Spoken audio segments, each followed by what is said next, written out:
चलिए एक नए एनर्जी और नए जोश के साथ में हम लोग एक नए चैप्टर का आगाज करते हैं। विद्युत नाम तो सुना ही होगा। देखिए ये बहुत इंपॉर्टेंट चैप्टर है क्लास 10th के लिए, क्योंकि यहाँ से बोर्ड एग्जाम में न्यूमेरिकल बहुत पूछता है और न्यूमेरिकल आप तभी लगा पाएंगे जब आपके कॉन्सेप्ट क्लियर होंगे। तो मैं आज आपको बहुत ही अच्छे से कॉन्सेप्ट क्लियर कराने वाला हूँ। तो यदि आप अभी तक चैनल पर नए हैं तो चैनल को सब्सक्राइब कर लें और वीडियो को लाइक कर दें और शेयर भी कर दें। तो चलिए जानते हैं भाई विद्युत क्या होती है। विद्युत हम लोग चैप्टर आज पढ़ेंगे इलेक्ट्रिसिटी। क्या होता है इलेक्ट्रिसिटी? इलेक्ट्रिसिटी क्या है, इसको जानने से पहले हम लोग जानेंगे चार्ज के बारे में। इसके बारे में चार्ज यानी कि आवेश के बारे में जानेंगे। अरे आप लोग सुनते होंगे ना कि भाई मोबाइल की बैटरी खत्म हो गई, अब इसको चार्ज कर लो। तो वही चार्ज होता क्या है, जानते हैं इसको चार्ज क्या होता है। तो आवेश क्या होता है कि किसी चालक का वह गुण, किसी चालक का वह गुण जिसके कारण, किसी चालक का वह गुण जिसके कारण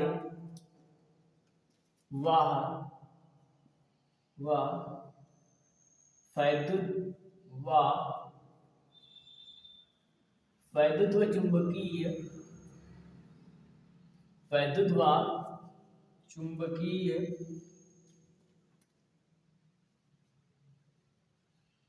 चुंबकीय प्रभाव उत्पन्न करता है। क्या करता है? उत्पन्न करता है। किसी चालक का, यानी कि आवेश क्या होता है, आवेश किसी चालक का वह गुण होता है जिसके कारण वह वैद्युत व चुंबकीय प्रभाव उत्पन्न करता है, या फिर या क्या करता है, या फिर अनुभव करता है, या फिर क्या करता है, वो अनुभव करता है। तो आवेश समझ में आ गया होगा आपकी। देखिए आवेश का एक एग्जांपल आपको अच्छे से पता होगा कि क्या करते हैं आप लोग कि अपने पेन को जब बालू से रगड़ते हैं तो उस पेन में क्या होता है भाई, कागज के छोटे छोटे टुकड़े या फिर धूल मिट्टी के कण चिपक जाते हैं। चिपकते कि नहीं चिपकती भाई? तो एक एग्जाम्पल प्रैक्टिकल आपने अच्छे से किया होगा। तो अगर हम इसको दूसरी तरह डिफाइन करना चाहें तो कैसे बताएंगे कि भाई जब हम दो वस्तुओं को आपस में रगड़ते हैं तो उनमें छोटी छोटी और हल्की हल्की वस्तुओं को अपनी ओर आकर्षित करने का एक गुण उत्पन्न हो जाता है। इस गुण को क्या बोलते हैं? आवेश। यानी ये किस कारण से होता है? आवेश के कारण ही होता है। जब आप अपने बाल झाड़ते हैं, कंघी करते हैं ना, अगर थोड़ी देर आप झाड़ते रहेंगे तो क्या होगा, जो कंघा होगा आपका यानी जो कंघी होगी उसमें भी क्या होंगे, कागज के छोटे छोटे टुकड़े चिपक जाएंगे। ऐसा क्यों होता है? क्योंकि उसमें आवेश उत्पन्न हो जाता है। तो आवेश क्या है आपकी समझ में आ गया होगा। अब हम लोग जान लेते हैं आवेश की मात्रा। आवेश के मात्रक देखिए, इससे यानी आवेश को कैपिटल क्यू या फिर स्मॉल क्यू से क्या करते हैं, व्यक्त करते हैं। क्या करते हैं? व्यक्त करते हैं। आवेश को स्मॉल क्यू कैपिटल क्यू दोनों से लिखा जाता है। तो अब हम लोग जानते हैं आवेश के मात्रक। आवेश के मात्रक देखिए, इसका एक मात्रक होता है कूलाम, कूलाम होता है। दूसरा मात्रक इसका होगा स्टेट कूलाम। क्या होगा? स्टेट कूलाम होगा। और ये स्टेट कूलाम जो होता है ये CGS पद्धति में मात्रक होता है। आवेश का अगर पूछा जाए कि CGS पद्धति में मात्रक क्या होता है तो स्टेट कूलाम होता है। और इसका मात्रक होता है एम्पियर इंटू सेकेंड भी होता है, एम्पियर इंटू सेकेंड भी होता है। देखिए ये वाला जो मात्रक है ये फार्मूले से निकलता है। अभी फार्मूला हम लोगों ने पढ़ा नहीं है। तो आई बराबर क्यू पान टी, टी को इधर भेजेंगे आप तो आई टू टी हो जाएगा बराबर क्यू, यहाँ से आई का एम्पियर, टी का सेकेंड, एम्पियर इंटू सेकेंड। तो इसको आप अभी ऐसे नोट कर लेना। जब हम लोग फार्मूले पढ़ेंगे तो फार्मूले किस तरह से मात्रक निकाला जाता है वहां पर मैं आपको बता दूंगा। चलिए इसका एक और मात्रक लिखिए फैराडे। ये क्लास 12th में आपको मिलेगा लेकिन आप पढ़ लीजिए। फैराडे इसका मात्रक होता है। और दूसरा होता है एक और फ्रैंकलिन। क्या होता है? फ्रैंकलिन। देखिए ये जो फैराडे होता है ये आवेश का सबसे बड़ा मात्रक होता है। फैराडे आवेश का सबसे बड़ा मात्रक होता है और फ्रैंकलिन जो होता है आवेश का सबसे छोटा मात्रक होता है। जो फ्रैंकलिन होता है आवेश का सबसे छोटा मात्रक होता है।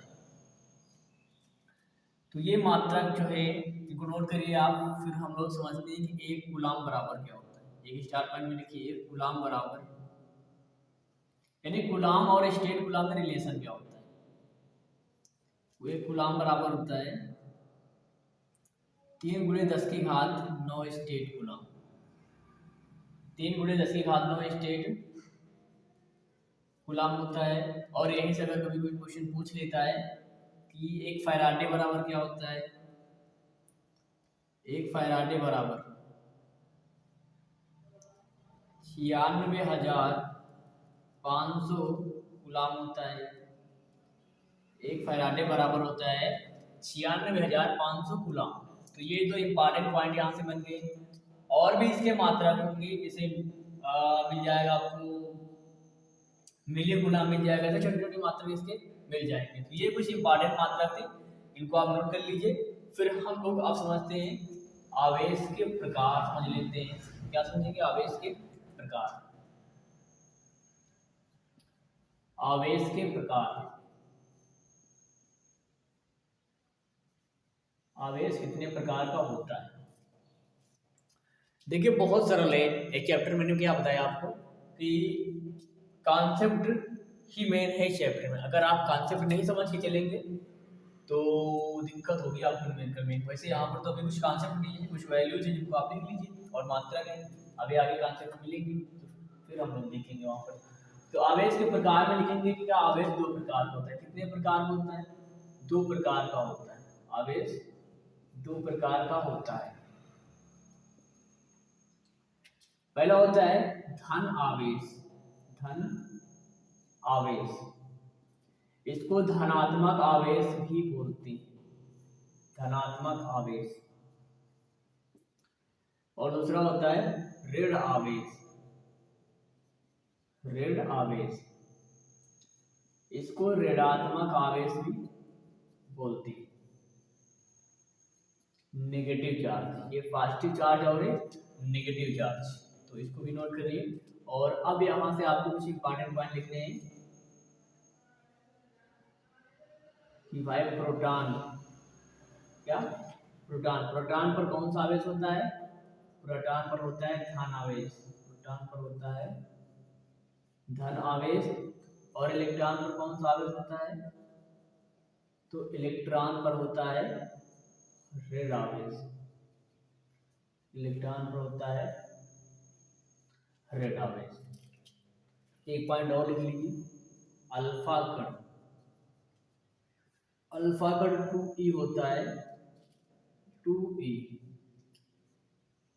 तो अल्फा कण पर आवेश होता है धन आवेश। अल्फा कण पर भी कौन सा आवेश होता है? धन आवेश होता है। तो ये पॉइंट अभी आप नोट करके चलना है आपको। तो अब यहां से जो है अगर पूछेगा अल्फा कण क्या होता है, ये तो पूछता नहीं है, लेकिन समझ लीजिए कि अल्फा कण क्या होता है। हीलियम परमाणु के नाभिक को, हीलियम परमाणु के नाभिक को जो क्या बोलते हैं? अल्फा कण बोलते हैं। हीलियम परमाणु का जो नाभिक होता है उसी को अल्फा कण बोलते हैं। तो चलिए इतना नोट कर लीजिए, फिर हम लोग आगे बढ़ते हैं। तो चलिए अब हम लोग आगे बढ़ते हैं। तो अब हम लोग आगे जानेंगे एक और आवेश होता है मूल आवेश। क्या होता है? मूल आवेश या फंडामेंटल चार्ज इसको बोलते हैं, मूल आवेश। ये मूल आवेश क्या होता है कि वह छोटा से छोटा आवेश जो किसी चालक पर उपस्थित रह सकता है उसको क्या बोलते हैं? मूल आवेश। क्या बोलते हैं? मूल आवेश। और इसको दूसरी तरह से डिफाइन करना चाहें तो भाई एक प्रोटॉन पर, क्या एक प्रोटॉन पर जितना धन आवेश होता है उसे क्या बोलते हैं? मूल आवेश बोलते हैं। क्या बोलते हैं? मूल आवेश बोलते हैं। और इसे स्मॉल ई से प्रदर्शित करते हैं। इसका जो मान होता है स्मॉल ई बराबर 1.6 × 10⁻⁻19 कूलाम होता है। 10⁻⁻19 कूलाम। स्मॉल आवेश का मान कितना होता है 1.6 × 10⁻⁻19 कूलाम। इस मूल आवेश को बोलते हैं एक इलेक्ट्रॉन पर आवेश। क्या बोलते हैं? एक इलेक्ट्रॉन पर आवेश, एक इलेक्ट्रॉन पर आवेश, इलेक्ट्रॉन या प्रोटॉन पर आवेश। ठीक है, ये मूल आवेश क्या होता है? मूल आवेश अगर पूछे तो यही मान बता देना। अगर पूछे भाई एक इलेक्ट्रॉन पर कितना आवेश होता है तो यही मान आपको बताना है, कितना 1.6 × 10⁻⁻19 कूलाम। ठीक है,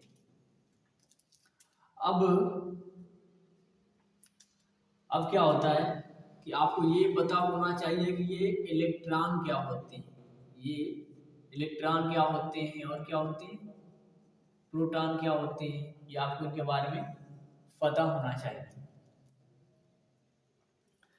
देखिए, आपको परमाणु के बारे में तो पता ही होगा।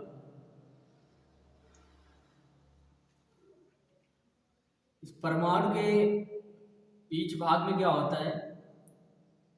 सूक्ष्म स्थान होता है, जहां पर क्या होता है?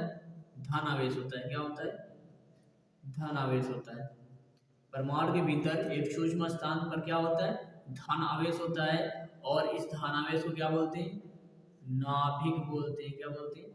नाभिक बोलते हैं। अगर यहाँ पर धन आवेश होगा तो यहाँ पर होंगे क्या होगा? फिर प्रोटॉन होंगे। क्या होंगे? प्रोटॉन। क्योंकि प्रोटॉन पर क्या होता है? धन आवेश। तो यहाँ पर क्या होगा? यहाँ पर प्रोटॉन होंगे। अब ये जो परमाणु होता है, इस परमाणु में नाभिक के बाहर विभिन्न प्रकार की कक्षाएं होती हैं। कुछ निश्चित कक्षाएं होती हैं और कुछ अनिश्चित कक्षाएं होती हैं। तो जो निश्चित कक्षाएं होती हैं वो इलेक्ट्रॉन क्या होते हैं? इन्हीं में गति करते हैं। क्या करते हैं? निश्चित कक्षाओं में ही नाभिक के बाहर इलेक्ट्रॉन गति करते हैं। तो इलेक्ट्रॉन क्या होते हैं कि वे कण जो नाभिक के बाहर कुछ निश्चित कक्षाओं में गति करते हैं, उन्हें इलेक्ट्रॉन कहते हैं। ये सब एक प्रकार के कण होते हैं। तो इतना क्लियर हो गया होगा। अब हम लोग यहाँ से एक इम्पॉर्टेंट पॉइंट और समझ के चलेंगे। ये मोस्ट इम्पॉर्टेंट पॉइंट है, न्यूमेरिकल में काम आएगा। एक चालक ये हम लोग ले लेते हैं और एक चालक ये दोनों क्या है? चालक। क्या है? चालक। अब चालक क्या होते हैं? आइए, चालक क्या होते हैं? जिनमें धारा का प्रवाह हो जाता है वो क्या होते हैं? चालक होते हैं। तो इसमें दो धनावेश और कितने? दो ऋणावेश। इस पर भी क्या है? धनावेश और दो ऋणावेश। तो लाइट चली गई थी, जिसके कारण वीडियो पूरा रिकॉर्ड नहीं हो पाया था, और फिर से मुझे जो है रिकॉर्ड करना पड़ रहा है।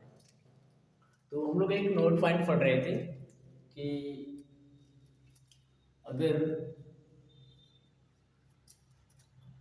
दो चालक हम लोगों ने लिए थे और इसमें दो प्लस रखे थे और दो माइनस, इसमें भी दो प्लस और दो माइनस।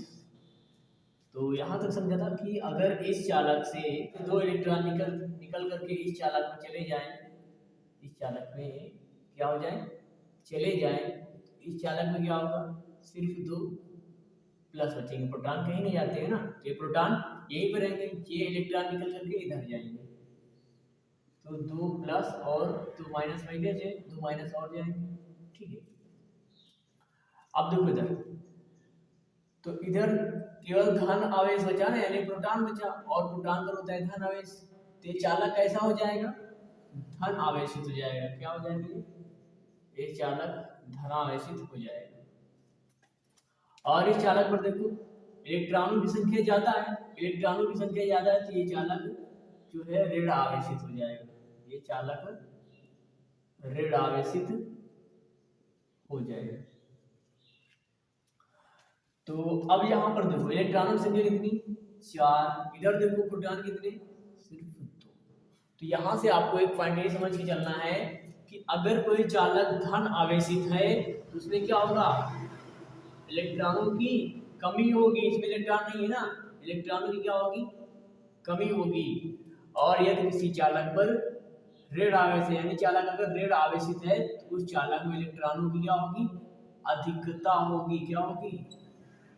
अधिकता होगी और इधर क्या होगा, इलेक्ट्रॉनों की कमी। अगर कोई चालक धन आवेश स्थित है तो इलेक्ट्रॉनों की कमी होगी, अगर कोई चालक ऋण आवेश स्थित है तो इलेक्ट्रॉनों की अधिकता होगी। चलिए इतना नोट कर लीजिए, फिर हम लोग एक अब यहाँ से फार्मूला निकल करके आता है उसको जान लेते हैं।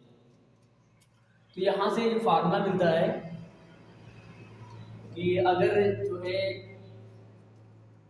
किसी चालक में इलेक्ट्रॉनों की संख्या क्या हो, स्मॉल n हो, और उस चालक में आवेश स्मॉल q हो। किसी चालक में इलेक्ट्रॉनों की संख्या स्मॉल n हो और उस चालक पर आवेश कितना हो, स्मॉल q हो, तो दोनों में रिलेशन होता है q बराबर n e। क्या होता है, q बराबर n e। देखिए ये होता है q बराबर e, तो ये q बराबर e जो होता है ये कब होता है, जब चालक में क्या हो, इलेक्ट्रॉनों की संख्या कितनी हो, एक, यानी n बराबर एक हो, तब q बराबर क्या होगा, e होगा। लेकिन अगर हमें ये न पता हो कि चालक में कितने इलेक्ट्रॉन है तो हम लोग क्या लगा लेंगे, इसके स्थान पर n लगा लेंगे। क्या n, अब n के स्थान पर कुछ भी हो सकता है, 2 4 5 6, ठीक है। तो q बराबर n e। अब ये n क्या है, n है इलेक्ट्रॉनों की संख्या, n क्या है, n है इलेक्ट्रॉनों की संख्या, n है चालक में इलेक्ट्रॉनों की संख्या, चालक में इलेक्ट्रॉनों की संख्या है। और ये Q क्या है, Q चालक पर आवेश है, Q क्या है, चालक पर आवेश है। और E क्या होता है, जो स्मॉल ई क्या होता है, एक इलेक्ट्रॉन पर आवेश होता है। ये क्या होता है, एक इलेक्ट्रॉन पर आवेश होता है, एक इलेक्ट्रॉन पर आवेश होता है। तो ये जो फार्मूला होता है न्यूमेरिकल में काम आता है। तो यहाँ से हम लोग न्यूमेरिकल सॉल्व करेंगे। इसके लिए न्यूमेरिकल का स्पेशल वीडियो मैं आपके लिए बना दूंगा, केवल इसी फार्मूले पर आधारित न्यूमेरिकल हम लोग लगाएंगे, तो उसका मैं अलग वीडियो बना दूंगा। अभी ये केवल कॉन्सेप्ट आप समझ के चलिए। तो आज की क्लास में जो है बस इतना ही, और इसी तरह हम लोग आगे कंटिन्यू क्लास में पढ़ते रहेंगे। इसके बाद पढ़ने वाले विद्युत धारा, फिर उस पर आधारित न्यूमेरिकल लगाएंगे। और मैंने बताया है कि इस फार्मूले पर आधारित न्यूमेरिकल की मैं स्पेशल वीडियो बना दूंगा आपके लिए। तो यदि आप अभी चैनल पर नए हैं तो चैनल को सब्सक्राइब कर लें और वीडियो को लाइक और शेयर जरूर कर दें।